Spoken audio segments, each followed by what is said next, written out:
La posibilidad de conversar hoy, en primer lugar, sobre qué ha pasado en los últimos 20 años en ese país, en Venezuela, en nuestro vecino, que a veces pensamos que sabemos muchas cosas de Venezuela, pero cuando de pronto miramos decimos, poco sabemos realmente qué ha pasado en la intimidad de ese país, y eso es bien importante porque nuestros dos invitados tienen muy buenos datos de qué es lo que ha pasado en estos últimos 20 años allí. ¿Qué es lo que está pasando hoy y cuáles, dijéramos, son los escenarios que nos pueden ayudar a interpretar, a entender alternativas y posibilidades para Venezuela? Y en tercer lugar, nuestro lugar, Colombia, frente a esta situación venezolana. Entonces, ese es más o menos el recorrido que vamos a hacer. Nuestros conferencistas tienen cada uno media horita, conversadores más que conferencistas, tienen media horita para plantear en esos tres puntos su opinión y su punto de vista, y luego abriremos la conversación al público. Así que entonces, bienvenidos de nuevo, bienvenidas, y vamos entonces a disfrutar de esta conversación. Yo me le presentaba aquí al doctor Andrés Molano cuando llegó. Le dije que yo era la moderadora y me dijo, no, mejor inmoderar, seas bien inmoderada, ¿sí? Entonces voy a inmoderar, y además no me dejó llamarlo doctor. Entonces esa es la primera cosa. La segunda, Socorro Ramírez, doctora, postdoctorada, igual que él. Socorro Ramírez la tratamos también con mucha confianza, así como la que nos ha dado Andrés, porque ha sido nuestra maestra, nuestra profesora, de muchos de los que estamos acá. Ha estado en la Universidad de Antioquia en una época y en la Universidad Nacional de Colombia, que también es hermana, dijéramos, en la sede de Medellín, de la otra universidad pública que tanto amamos acá en esta ciudad. Entonces, a los dos, muchas gracias por su confianza, por su cariño, por estar aquí con nosotros. Vamos a empezar entonces este diálogo con la profesora Socorro Ramírez. Ella es una profesora jubilada de la Universidad Nacional de Colombia, sede Bogotá. No ejerce como jubilada. Pero no ejerce como jubilada, no la han dejado jubilar. Ya verán por qué. Tiene entre sus estudios, es postdoctorada en el Instituto de Estudios Superiores de América Latina, de la Universidad Nueva Soborna, París 3, es doctora en Ciencia Política, Departamento de Ciencia Política en la Universidad Sorbona, París 1, diplomada en Estudios Avanzados en Relaciones Internacionales, Departamento de Ciencia Política, Universidad Sorbona, París 1, magíster en Análisis de Problemas Políticos, Económicos e Internacionales Contemporáneos del Instituto de Altos Estudios para el Desarrollo, Universidad Externado de Colombia, y licenciada en Historia, que es su profesión base. Se ha desempeñado, como les decía ahora, como docente, como profesora del Instituto de Estudios Políticos y Relaciones Internacionales, IEPRI, de la Universidad Nacional de Colombia, profesora de la Secretaría de Educación de Bogotá, embajadora en misión en la Asamblea General de Naciones Unidas, miembro de la Comisión Presidencial de Integración y Asuntos Fronterizos o Comisión de Vecindad Colombo-Venezolana desde el año 2000, Misión de Política Exterior de Colombia en 2009, Comisión de Paz del Gobierno de Belisario Betancur 82-86 y de la Comisión de Negociación de Paz del Gobierno de Juan Manuel Santos con el ELN en 2018, jurado del Premio Nacional de Paz, Comisión de Conciliación Nacional, Sexta Cumbre de las Américas realizada en Cartagena en el 2012, encargada del debate hemisférico preparatorio de la Cumbre de Actores Sociales. Ha sido coordinadora de muchos grupos y ha sido una persona muy dedicada a la escritura de textos y artículos de revista científicos y no tan científicos, como por ejemplo El Tiempo. Bueno, así que vamos a escuchar a la profesora primero y luego vamos a escuchar a Andrés Molano, que actualmente se desempeña como asesor del despacho del Ministro de Relaciones Exteriores de la República de Colombia y es presidente del Consejo Académico de la Academia Diplomática Augusto Ramírez Ocampo, en la cual también ha sido catedrático desde hace ya varios años.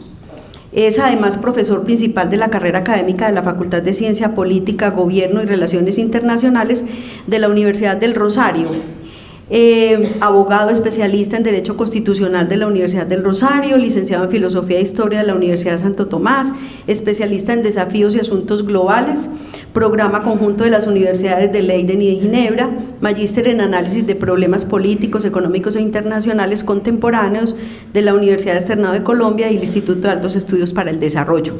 También ha sido columnista del diario, ya se me perdió aquí, El Nuevo Siglo, y colaborador habitual de diversos medios de comunicación nacionales y extranjeros. Bienvenidos, bienvenida maestra, y entonces, profesora, tiene la palabra.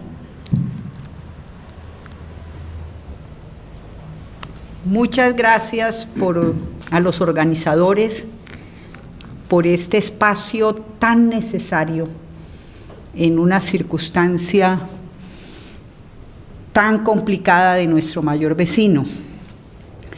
Gracias por permitirme compartir reflexiones y acompañamiento, especialmente desde Iniciativas en la Frontera.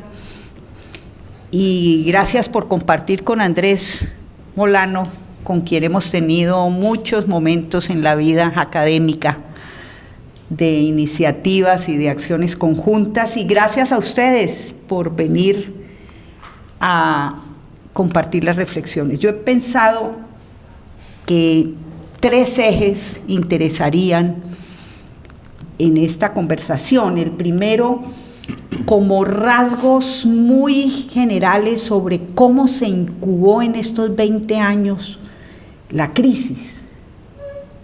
Una segunda parte, la situación actual y como los escenarios de posibles salidas.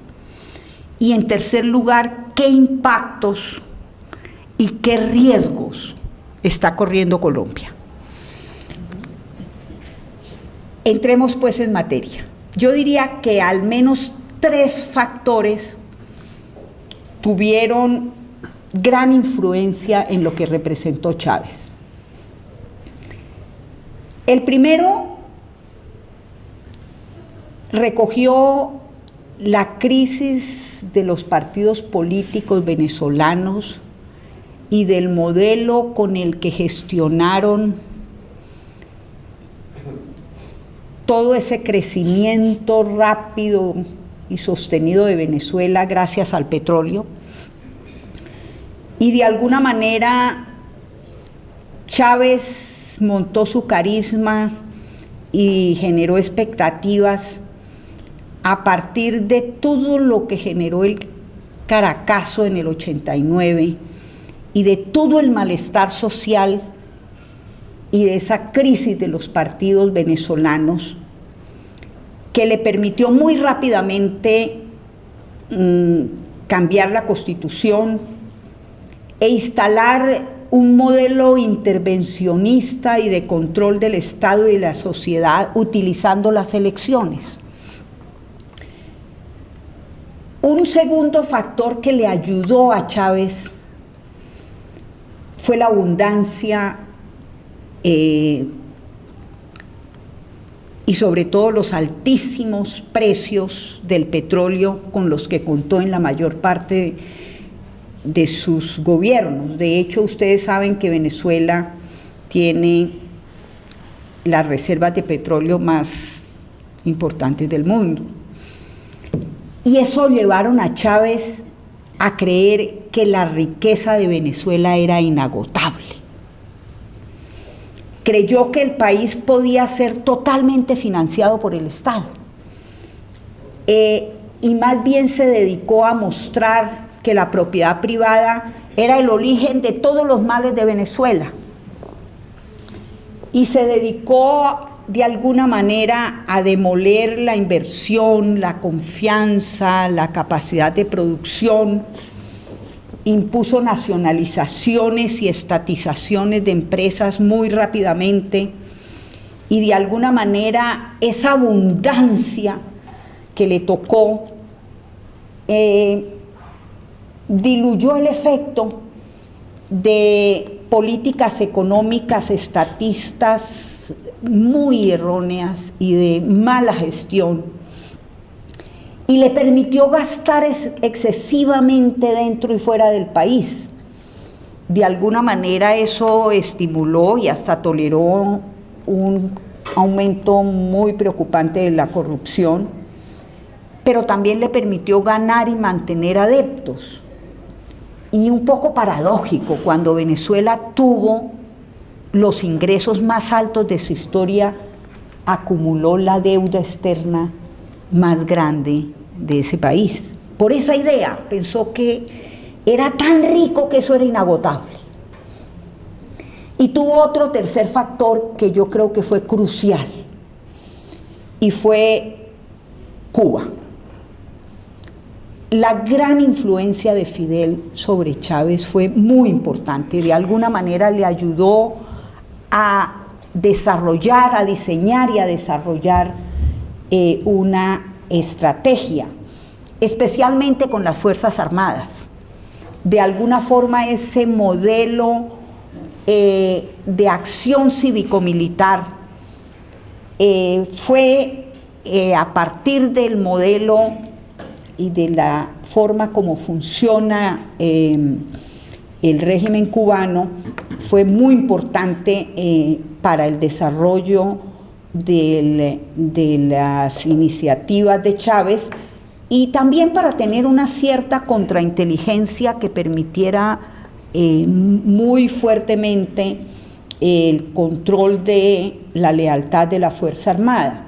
Pero Cuba fue crucial para otra cosa, y fue para esa estrategia de llegar rápido y masivamente a donde no había llegado nunca el Estado venezolano, con esas misiones sociales que tuvieron entre sus varios problemas uno, y es que no se hacían a partir de la institucionalidad, sino que eran paralelas. Entonces, mientras barrio adentro llegaba hasta el último rincón con médicos cubanos, los hospitales y la estructura de salud sentían el impacto de estar por fuera de una dinámica que era una gran fuerza porque llegaba hasta el último rincón.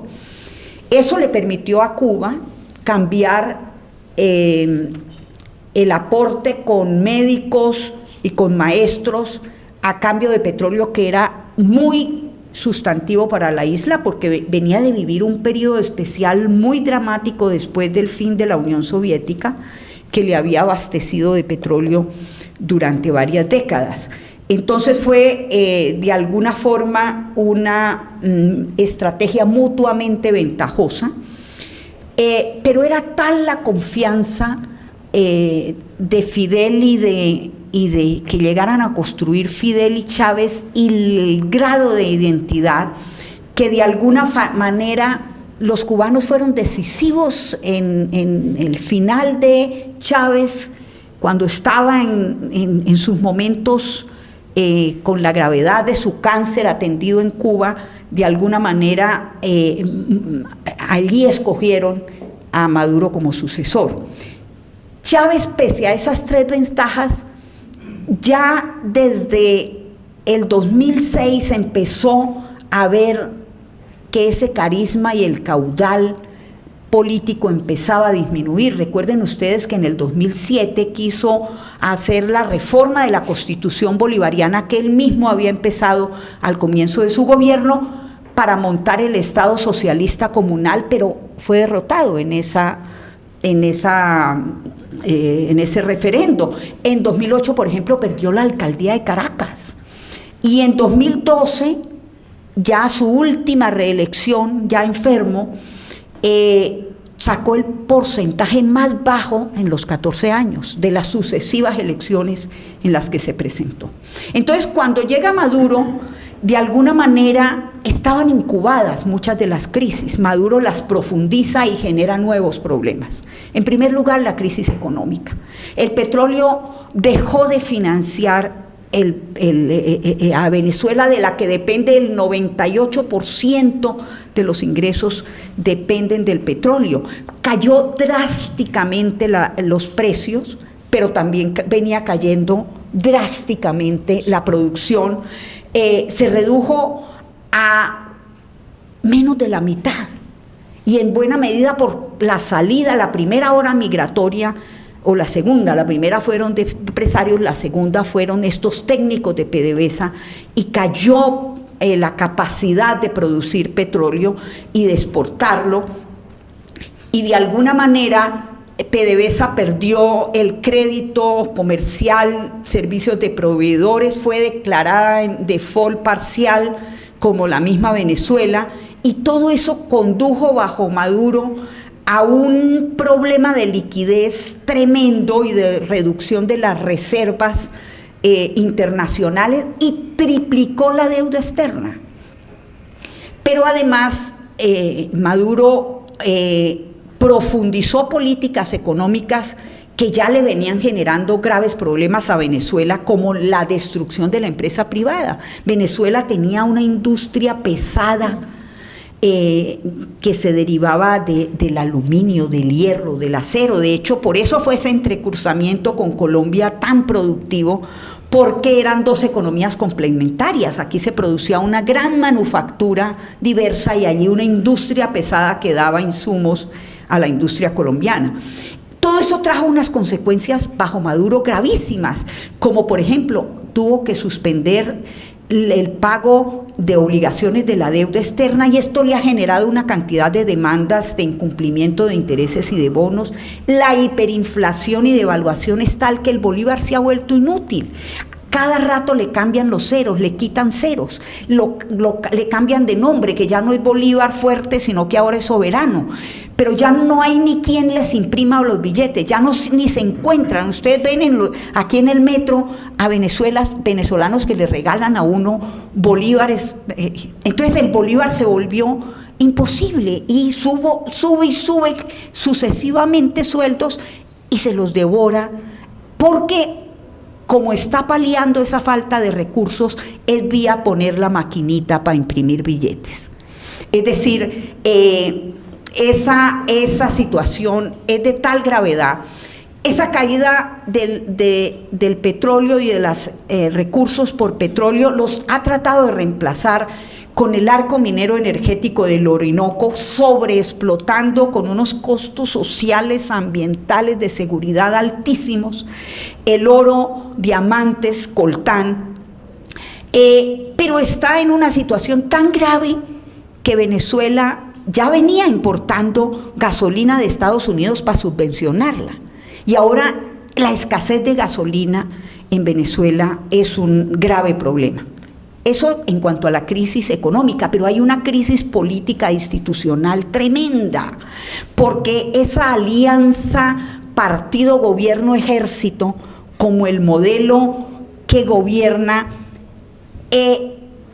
para mantener esa base de apoyo sustantiva de las Fuerzas Armadas, oigan esto, dobló el número de militares activos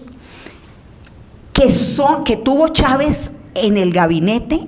Maduro los ha doblado, o sea que hay tantos ministros generales. Claro, también el número de generales, no hay ningún país en el mundo que tenga esa inflación de generales, pero unas Fuerzas Armadas metidas les encargó la industria petrolera y minera, industrias de importación para alimentos.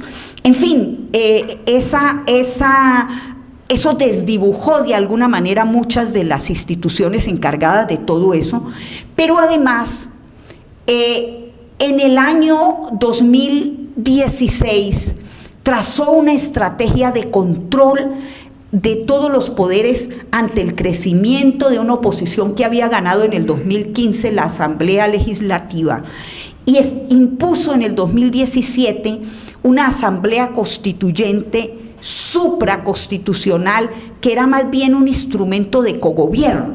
Y entonces esa Asamblea subordinó al Ejecutivo el resto de poderes, el judicial, el electoral y una cosa que se llama en Venezuela el poder moral. Y retiró la inmunidad de los parlamentarios, y esa asamblea trató de sustituir a la Asamblea Nacional que había sido elegida en diciembre del 2015 y que había ganado mayoritariamente la oposición. todo eso, esa estrategia electoral hizo que él perdiera el sistema electoral la capacidad de resolver y de tramitar lo que estaba ocurriendo en la sociedad, y más bien se volvió un instrumento de control del Estado y anuló el sufragio universal, intervino el calendario electoral, adelantó y separó la elección de alcaldes y gobernadores. A los pocos gobernadores opositores que salieron elegidos les obligó a posesionarse ante esa constituyente para que la reconocieran, y al del Zulia, que no la quiso posesionar, le nombró al perdedor como gobernador. En fin, logró ganar de alguna manera alcaldías, gobernaciones casi en su totalidad,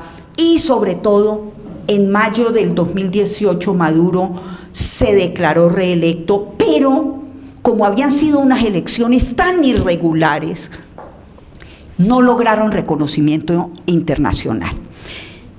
Tercer tipo de problemas que se generó en este periodo: más de seguridad y de infraestructura. La proliferación de gente armada, no solo ya con las milicias bolivarianas que había montado Chávez, sino con una cosa que se llaman los colectivos armados, que de alguna manera tienen un nivel de irregularidad y de acción más bien delictiva y de feudos semiautónomos, pero además la multiplicación de conexiones con bandas criminales y también con la acción de guerrilleros colombianos. Entonces, un problema de seguridad muy grave se ha incubado allí. Y, como si fuera poco, hay un nivel de destrucción de la infraestructura vial y social que ya comenzó desde Chávez, porque todo el esfuerzo estuvo en esas misiones extrainstitucionales, pero toda la estructura de hospitales, de toda la estructura de educación y de salud está muy en bancarrota. Miren ustedes los apagones, ese que duró 10 días y ahora volvió. Claro, es fácil decir eso es el imperialismo, pero la verdad es que hay un agotamiento de toda la infraestructura básica de ese país por falta de inversión, por falta de capacidad técnica, por falta de mantenimiento muy grave a un nivel dramático como el que se ha visto. Cuarto problema que se incubó con Maduro, el de un control social al mismo tiempo que crecía una crisis social muy grave y una crisis humanitaria. Con ese famoso carnet de la patria, de alguna manera ha tratado de controlar el nivel de adhesión y apoyo y acceso a comida y a bienes básicos, pero hay una gran interferencia y anulación de muchas organizaciones sociales, sindicales, que fueron cooptadas o desbaratadas. De alguna manera la capacidad de acción de la sociedad no se siente por esa interferencia de la organización social, pero también por una gran anulación de derechos y libertades ciudadanas, por un bloqueo muy fuerte a la acción autónoma de esa sociedad y por niveles de represión también significativos, sobre todo a través de colectivos armados. Y porque a la gente se le va la vida en buscar lo básico. Entonces, tener capacidad, lo social no está, a diferencia de lo que tuvo Chávez, que pudo capitalizar y recoger toda esa iniciativa social por la crisis que acumularon los partidos tradicionales. Ahora hay una sociedad muy agobiada por todo lo que le toca vivir. ¿Qué le pasó a la oposición en este periodo? La oposición no participó en las legislativas del 2005, pero muy rápidamente entendió que hacer parte de ese proceso político era crucial, porque si no, no tenía contrapeso el régimen, y de alguna manera la división de la oposición ha sido una constante muy dañina. Porque, por ejemplo, Capriles perdió frente a Maduro, ya había perdido frente a Chávez en el 2012 por un porcentaje minúsculo de 1 y pico, por división de la oposición. La oposición mostró en el 2014 una capacidad movilizatoria como la que tuvo Chávez en los mejores momentos, y por eso en el 2015 ganó la Asamblea Legislativa, y en el 2007 logró movilizar más de 7 millones de votos contra esa constituyente, que no era para reformar la Constitución, sino para cogobernar. Pero se volvió a fraccionar, y esa mesa de unidad que habían logrado construir y que negoció en los 3 intentos con Maduro, de alguna manera se fracturó, desapareció. Por eso el 5 de enero la sorpresa con Guaidó es total, porque de alguna manera, al ser elegido presidente y lanzarse con una iniciativa, los líderes de su partido estaban o en prisión o en el exilio, entonces le tocó a un joven nuevo, y resultó toda una revelación. Logró unificar a la oposición sin el proceso de debate y de construcción de un acuerdo, simplemente porque su figura nueva no era uno de los egos que se disputaban en el liderazgo de la oposición, su discurso menos polarizante, la capacidad de convocatoria, sobre todo apelando a esa tradición republicana de cabildos populares, y, oh sorpresa, se declaró presidente interino, ejerciendo uno de los artículos de la Constitución bolivariana, que cuando había cuestionamiento a la elección presidencial, como era el caso con Maduro, un artículo permite por 30 días una interinidad del presidente de la Asamblea ejerciendo esa. 3 cosas se propuso Guaidó. Primero, poner fin a la usurpación del poder por parte de Maduro. Segundo, formar un gobierno de transición. Tercero, hacer unas elecciones bajo un sistema electoral reformado. Y logró muy rápidamente el reconocimiento, claro, en primer lugar de Estados Unidos, que de alguna manera participó de la estrategia, y el reconocimiento de más de 60 países. Y el 23F se presentó, 23 de febrero, se presentó como la gran oportunidad de lograr que las Fuerzas Armadas, principal soporte de Maduro, fueran las que lograran abrirle espacio al ingreso de ayudas en comida y en alimentación.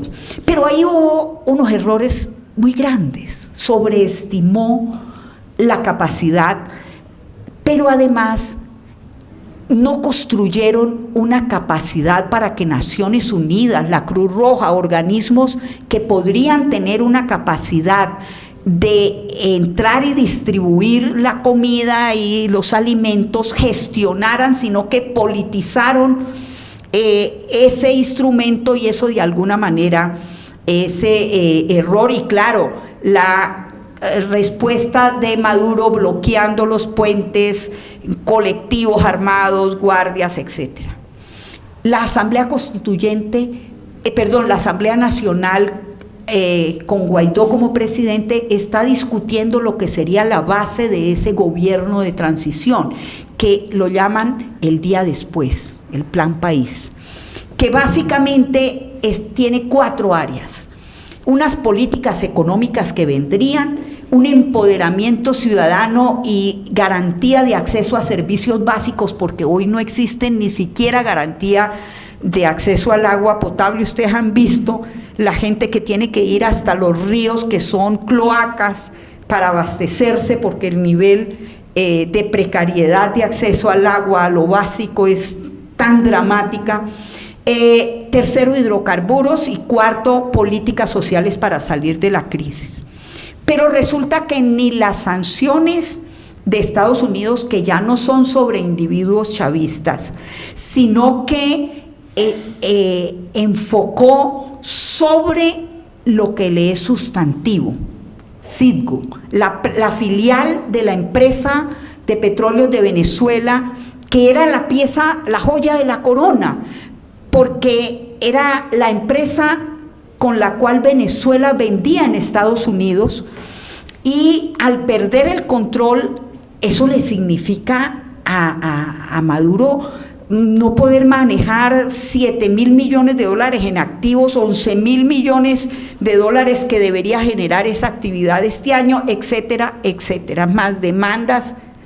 Y para evitar que eso suceda con Europa, Maduro trasladó la sede de PDVSA, que estaba en Lisboa, a Moscú, y ha tratado de venderle todo el crudo posible a la India. La India se volvió segundo comprador de petróleo venezolano por una razón, porque de los pocos países del mundo que puede transformar el petróleo pesado venezolano es la India. Para Venezuela no es fácil vender ese petróleo pesado, requiere una serie de disolventes que antes le compraba a Estados Unidos y ya no le compra. Está con un gran problema porque China y Rusia llevan mucho petróleo del que se está produciendo, pero eso solo amortigua unas deudas descomunales. En realidad el efectivo que recibía Venezuela era el que le daba a Estados Unidos, que era el principal comprador de su petróleo y el principal vendedor de los disolventes y ha tratado de triangular intermediarios que vendan el oro que sale lo mandó a Turquía, pero Estados Unidos ya está sobre Turquía, ya está sobre Emiratos Árabes Unidos, que también compró oro.